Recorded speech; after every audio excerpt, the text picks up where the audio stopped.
नमस्कार, मैं एम.के. पांडे। हमारी धारा पर आपका स्वागत है। महाभारत कथा के तमाम प्रसंगों में एक बहुत बड़ा प्रसंग बर्बरी का है।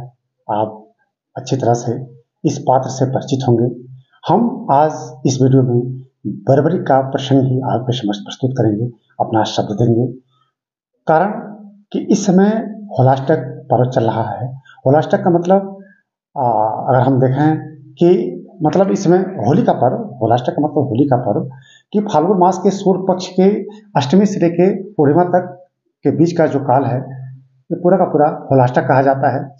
इस दौरान जो एकादशी की तिथि है वो बहुत बड़ी महत्वपूर्ण हो जाती है, वो बर्बरी से जुड़ी हुई है। तो 2 दिन के बाद एकादशी की तिथि आने वाली है, तो मुझे लगा कि बर्बरी का प्रसंग आपके समक्ष प्रस्तुत करना चाहिए। तो आप इसको एक एक शब्द सुनिएगा। अगर आप हमारे चैनल पर नए हैं तो आप हमारे चैनल को सब्सक्राइब कर लीजिएगा। इस वीडियो को लाइक और शेयर जरूर कीजिएगा। तो हम अपनी बात आपके समक्ष रखते हैं। बड़ा महत्वपूर्ण प्रसंग है बर्बरी। जैसा कि आप जानते हैं, बर्बरी को ही हम खाटू श्याम कहते हैं। श्याम के पर्याय हैं, कृष्ण के पर्याय हैं। हम जैसे श्याम की पूजा करते हैं, कृष्ण की पूजा करते हैं, ऐसे ही बर्बरी की पूजा करते हैं श्याम के नाम से, खाटू श्याम के नाम से। अब पूरा प्रसंग आपके सामने हम बड़े संक्षेप में रखते हैं। बर्बरी कौन थे? बर्बरी भीम के पौत्र थे। भीम मौर्वी के पुत्र घटोत्कच और घटोत्कच के पुत्र बर्बरी थे। भगवान कृष्ण की महाभारत का प्रकरण, महाभारत का घटनाक्रम अभी शुरू नहीं हुआ था, प्रारंभ होने वाला था। तो भगवान कृष्ण की मुलाकात बर्बरीक से हुई। भगवान कृष्ण ने बर्बरीक से पूछा कि कौरव पांडव का युद्ध अवश्य भावी है और युद्ध होने ही जा रहा है, तो बर्बरीक अगर ये युद्ध हो रहा है, होने जा रहा है, तो आप किसका साथ देंगे? बर्बरीक ने तुरंत जवाब दिया कि प्रभु, अगर युद्ध होता है तो जो पक्ष हार रहा होगा मैं उसकी तरफ से लड़ूंगा।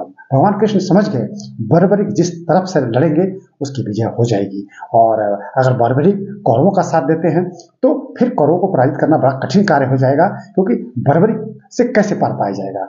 तो उन्होंने युक्ति सोची, क्योंकि बर्बरीक को युद्ध से बचाना चाहते थे, युद्ध से दूर रखना चाहते थे। तो उनके दिमाग में जो युक्ति आई वो ये, उन्होंने तुरंत कहा कि बर्बरीक, आपकी हमारे प्रति कितनी आस्था, कितनी निष्ठा है। उन्होंने कहा कि प्रभु, आप में तो हमारी पूरी निष्ठा है और आप जो कहें मैं वो करने को तैयार हूँ। उन्होंने कहा तो ठीक है, आप हमें अपना शीश दान दीजिए। बर्बरीक ने कहा कि हम बिल्कुल दे देंगे। तो बर्बरीक ने भगवान कृष्ण को अपना शीश दान दे दिया। हम बड़े संक्षेप में आपको बात बड़े कम शब्दों में कह रहे हैं, ये बहुत लंबा प्रसंग है, लेकिन हम अपनी आगे 2 लाइन मूल बात भी बोलेंगे, इसलिए हम इसको बड़े संक्षेप में बोल दिए हैं। बर्बरीक ने अपना शीश दान दे दिया। बहुत बड़ा त्याग था। और निश्चित रूप से बर्बरीक, अगर युद्ध आगे होना था तो कौरवों के पक्ष में नहीं जाना था, पांडवों के पक्ष में। अगर बर्बरीक कौरवों की तरफ जाते तो युद्ध में कुछ अलग ही मोड़ आ गया होता। तो कृष्ण उससे बचाना चाहते थे। चूंकि बर्बरीक ने बहुत बड़ा त्याग किया था, तो कृष्ण ने उस त्याग का उनको पुरस्कार भी दिया।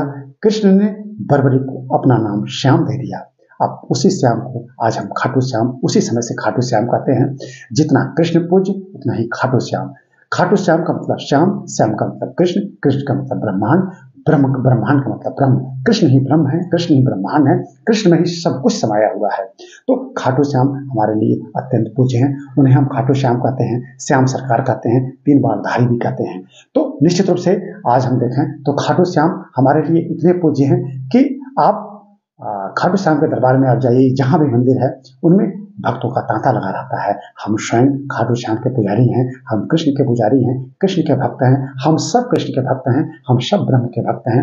खाटू श्याम को हम प्रणाम करते हैं। चूंकि एकादशी तिथि को ही भगवान कृष्ण ने खाटू श्याम से शीश दान मांगा था, इसलिए मुझे लगा कि आपके सामने यह प्रसंग प्रस्तुत करना चाहिए। मुझे विश्वास है कि आपको यह प्रसंग जरूर पसंद आएगा, और अगर आपको पसंद आता है तो इस वीडियो को लाइक और शेयर कीजिएगा, हमारे चैनल को सब्सक्राइब कर लीजिएगा। अब बात आती है भगवान कृष्ण ने क्यों मांगा। जैसे कि हमने कहा कि यह पूरा का पूरा घटनाक्रम, यानी महाभारत की कथा जो आती है, जो घटना आती है, वो पांडवों के पक्ष में करना था, क्योंकि पांडवों के साथ सत्य था।